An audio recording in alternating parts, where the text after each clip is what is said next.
Okay, let's just get right into it. It's a question we've all asked ourselves, probably in private, but maybe felt a little weird bringing up in conversation. Today, we're going to decode the daily messages your body is sending you through, well, your pee. You know the moment you look down into the toilet and you just pause. You think, huh, that's a new shade. It's that universal moment of, wait a second, is everything okay in there? Well, you don't have to wonder anymore. We're about to become health detectives. We're going to learn how to properly gather the evidence and, more importantly, how to interpret the clues. We're turning that moment of uncertainty into a moment of real understanding. Now, first things first, before any detective can crack a case, they need good, reliable evidence. And for us, that means knowing how to collect a proper sample. Seriously, the accuracy of everything we're about to talk about depends on getting this first step right. So, to get that reliable evidence, you just follow these 4 simple steps. 1, use a clean container. That's a no-brainer. 2, try to get your first morning urine. Why? Because it's the most concentrated, giving you the clearest picture of what's going on. And 3, this is a big one, collect it midstream. This helps flush away any initial stuff from the urethra, giving you the purest sample possible for your analysis. All right, our evidence is collected. Now for the main event. This is where things get really interesting. We're moving on to the most obvious clue your body gives you, the color. This is where the story really starts to unfold. Okay, look at this. The key thing to get here is that one color can mean 2 very different things. One totally harmless and one not so much. If it's colorless, you might just be really well hydrated, which is great. Or it could be a sign of diabetes. Deep yellow could just be that vitamin B you took or you need to drink more water. But it could also point to liver issues. And red, yeah, beets or some meds can do that, but it can also be a serious warning sign of infection, kidney stones, or even cancer. That condition, by the way, is called hematuria. It all comes down to context. And believe it or not, the rainbow doesn't stop there. Other colors can be major clues too. A brown, kind of soy sauce-like color could be linked to some really severe conditions like extensive burns or acute hepatitis.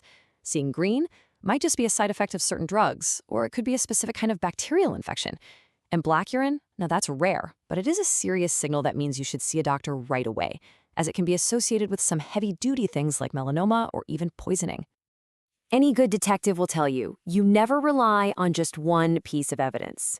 So color is a huge clue, for sure, but it's not the only clue. To get the full picture, we also need to look at volume and frequency. Basically, how much are you going and how often?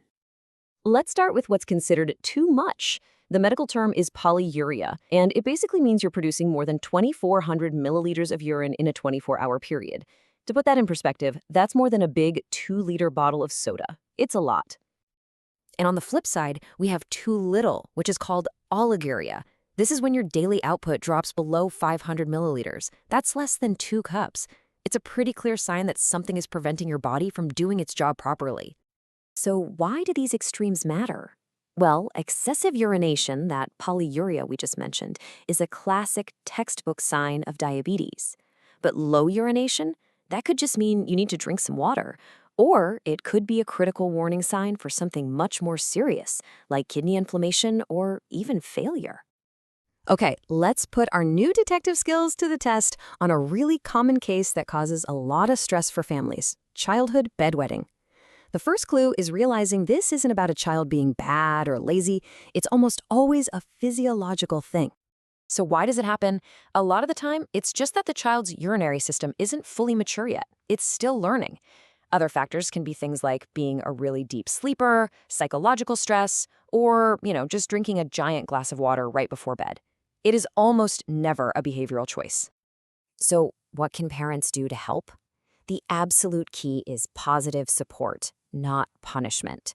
Simple things like limiting fluids after dinner and having a regular sleep schedule can make a huge difference. It's so important to offer reassurance and praise any small improvements. But look at that last point. That's the one that trips a lot of people up, and it is so, so important. Yep, you heard that right. This might be the most surprising thing you learned today. Waking a child up to make them urinate can actually do more harm than good. Think about it. The body needs to learn how to recognize the signal that the bladder is full and then wake itself up. When you force urination on an artificial schedule, you're disrupting that natural learning process. You're actually getting in the way of them developing long-term bladder control. So, as we wrap up this investigation, the main message is pretty simple.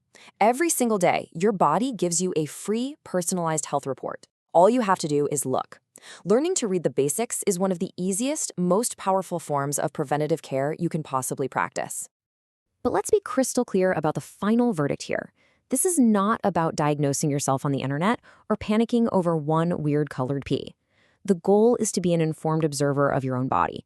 It's about being able to go to your doctor and say, hey, for the past week, my urine has been this color, instead of just, my pee looks weird.